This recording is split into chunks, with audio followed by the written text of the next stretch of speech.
Avoiding the real work. One of the biggest challenges of adaptive leadership is engaging in the real work at hand, in facing and dealing with the adaptive challenge.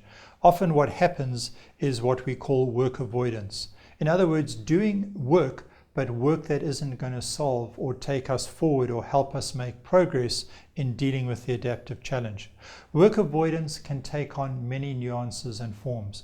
One understanding of work avoidance would be to focus on the technical aspects of the problem and not the adaptive challenges. Another area of work avoidance would be to take options off the table in order to honor legacy issues within the business. Another option would be to deny that the problem exists, or to frame the problem in the context of current expertise, which means you don't need to go and learn anything.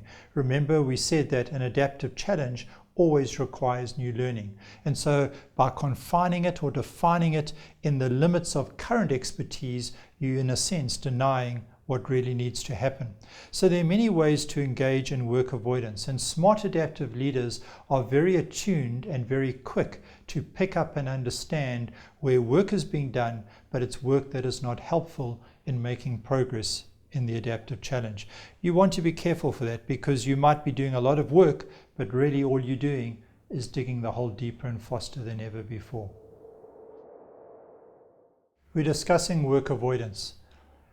It's going to take a lot of work and energy for you as an adaptive leader to identify practices that avoid doing the real work at hand. My suggestion to help you do this would be to make a list of the 5 things we've just talked about, the 5 things that often exhibit themselves as work avoidance, and keep that list handy at your next team meeting or your several meetings from here on. Notice what is being discussed when you identify the work avoidance that is taking place. So when you sense that work is being avoided, what topic is on the table and being discussed?